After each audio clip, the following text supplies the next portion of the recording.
రెండు ఫ్లెక్సీ ఆడతట్టు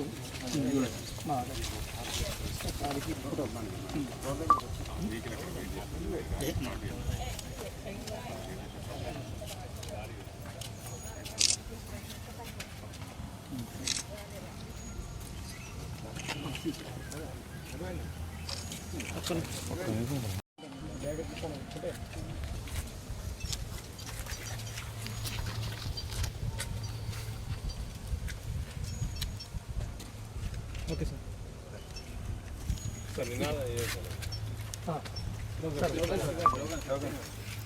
అందరూ ఉన్నాయమ్మా ధూమపానం వద్దు.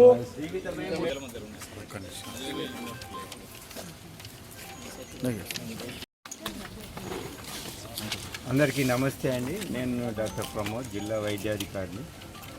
ఈ వరల్డ్ నో టొబాకో డే సందర్భంగా మేము ఈ కార్యక్రమం చేపట్టడం జరిగింది. ర్యాలీ తీస్తున్నాము. దీని ముఖ్య ఉద్దేశం అంటే ప్రజలకు ముఖ్యంగా టొబాకో వలన వచ్చేటువంటి ఈ అనర్థాలను వాటి మీద అవగాహన కల్పించడం, వారిలో అవేర్నెస్ క్రియేట్ చేయడం, తద్వారా ఈ టొబాకో యూజ్ని తగ్గించడం. మీకు తెలుసు, టొబాకో అనేది అది ఏ రూపంగా తీసుకున్నా అంటే మన సిగరెట్ ద్వారా పీల్చినా లేకుంటే గుట్కా, ఖైనీ, అంబార్ లాంటి తిన్నా కూడా అది చాలా అపాయకరం. టొబాకో ద్వారా రకరకాల వ్యాధులు వస్తాయి. ముఖ్యంగా టొబాకో అనేది దాదాపు ఇది యూజ్ చేసిన వాళ్ళలో 50% వారికి డెత్ అయ్యే ఛాన్సెస్ ఉన్నది. ముఖ్యంగా ఇది చాలా రిస్క్ ఫ్యాక్టర్ కూడా చాలా డిసీజెస్కి. ఏంటంటే cardiovascular disease like heart stroke రావచ్చు, రెస్పిరేటరీ డిసీజెస్, బ్రాంకైటిస్ రావచ్చు, తర్వాత క్యాన్సర్ కూడా రావచ్చు, డయాబెటీస్ రావచ్చు. అంతేకాకుండా దీని ద్వారా రెసిస్టెన్స్ తగ్గిపోయి మనకు టీబీ, హెచ్ఐవి లాంటివి కూడా రావచ్చు. అదే స్ట్రోక్ లాంటి న్యూరలాజికల్ డిసీజెస్ కూడా వస్తాయి. మీకు తెలిసి టొబాకో అనేది స్టార్టింగ్ లోపల పిల్లలకు అంటే అడోల్సెంట్ ఏజ్ కంటే ముందే వాళ్ళకి ఏదో ఫ్యాషన్గా సినిమాలలో హీరోలను చూసి వాళ్ళని అనుకరించడానికి కొరకు స్నేహితుల ప్రోద్బలంతో స్టార్ట్ చేయడం జరుగుతుంది. తర్వాత అది స్లోగా వ్యసనంగా మారుతుంది. సో ఈ టొబాకోలో చాలా రకాలైనటువంటి కార్సినోజెనిక్ ఏజెంట్స్ ఉన్నాయి. అంతేకాకుండా దాదాపు 4000 కెమికల్స్ కూడా ఉన్నాయి. అందులో 60 వరకు కార్సినోజెన్స్ ఉన్నాయి. రకరకాలైనటువంటి కెమికల్స్ ఇవి మనకు హెల్త్కు హాని కలిగిస్తాయి. ముఖ్యంగా ఈ స్మోక్ చేసినప్పుడు 2 రకాలు ఉంటుంది. మెయిన్ స్ట్రీమ్ స్మోక్ అని, సైడ్ స్ట్రీమ్ స్మోక్ అని. మెయిన్ స్ట్రీమ్ అంటే ఎవరైతే పొగ తాగుతారో వాళ్ళకి, ఆ తాగినప్పుడు ఆ పొగ వాళ్ళ ఊపిరితిత్తులోకి వెళ్తుంది సిగరెట్ ద్వారా. దాని ద్వారా కెమికల్స్ లోపలికి వెళ్తాయి. తాగకపోతే అంటే వాళ్ళు సిగరెట్ అంటించినప్పుడు వాళ్ళు పఫ్స్ తీసుకునే మధ్యలో పొగ ఏదైతే బయటకు వస్తుందో అది పక్కనలో వాళ్ళు పీల్చుకోవడం జరుగుతుంది. వాళ్ళు నాన్ స్మోకర్స్ అంటాము. ఇది సైడ్ స్ట్రీమ్ స్మోక్. రెండిట్లలో కూడా కెమికల్స్ ఉంటాయి, కానీ సైడ్ స్ట్రీమ్ స్మోక్లో ఈ కాన్సన్ట్రేషన్ చాలా ఎక్కువగా ఉంటుంది. దానివల్ల పొగ తాగే వారికంటే పక్కనున్న వారికి కొంచెం అపాయం ఎక్కువ. ఇది దయచేసి గమనించండి. ఎందుకంటే ఎవరైతే పొగ తాగుతున్నారో ఇంట్లో వాళ్ళ కుటుంబ సభ్యుల మధ్యలో వారికి, ముఖ్యంగా అక్కడ ఉన్నటువంటి మహిళలకు, చిన్నపిల్లలకు చాలా అపాయం. ఇది గమనించండి. అదేవిధంగా ఈ యొక్క పొగాకు వలన వచ్చేటువంటి ఎఫెక్ట్స్ను తగ్గడానికి గవర్నమెంట్ కూడా నేషనల్ టొబాకో కంట్రోల్ ప్రోగ్రామ్ అనేది ఒకటి స్టార్ట్ చేసింది. దీని కింద national tobacco control cell, state tobacco control cell, district tobacco control cell కూడా పనిచేస్తున్నాయి. ఇవన్నీ కూడా NHM కింద పనిచేస్తాయండి. తర్వాత దీనికి ఒక యాక్ట్ కూడా తీసుకొచ్చింది మనకు, cigarette and other tobacco products act అని. ఈ యాక్ట్ కింద ఇది అంటే ఈ యొక్క చట్టాన్ని ఉల్లంఘిస్తే రకరకాలైనటువంటి పనిష్మెంట్స్ ఉన్నాయి. ముఖ్యంగా పబ్లిక్ ప్లేసుల్లో పొగ తాగరాదు. అదేవిధంగా స్కూల్ ఇన్స్టిట్యూషన్స్ 100 yards లోపల పొగ తాగరాదు, ఈ యొక్క ప్రోడక్ట్స్ అమ్మరాదు.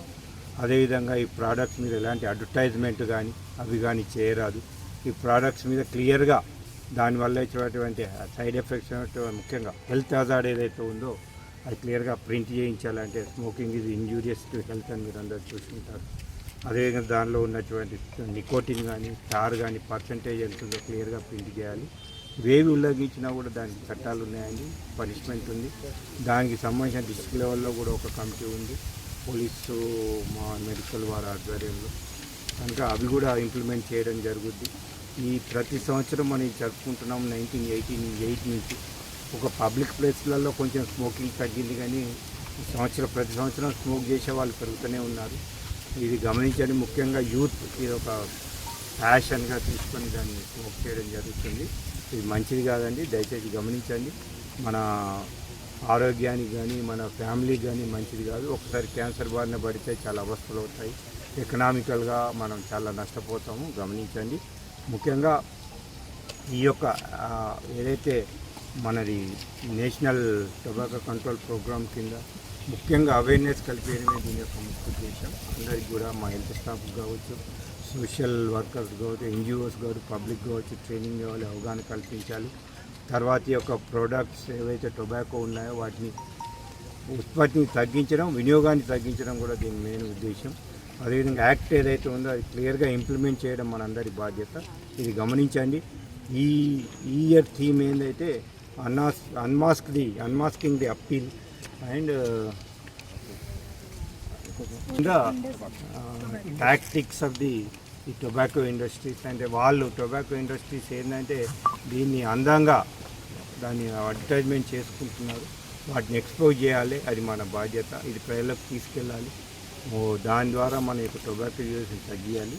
సో ఇదందరి మన బాధ్యత. దయచేసి గమనించండి.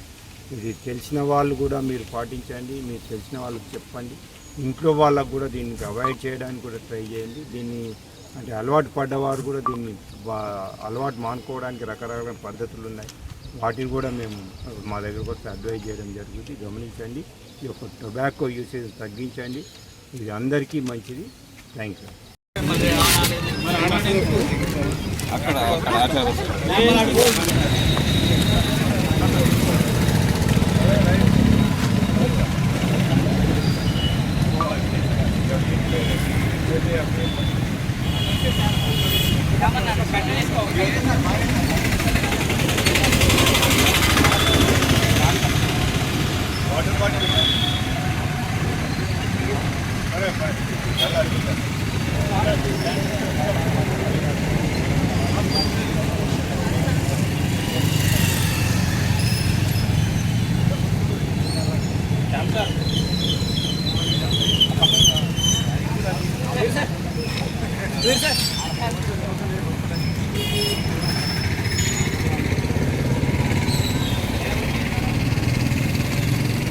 Beep, beep, beep.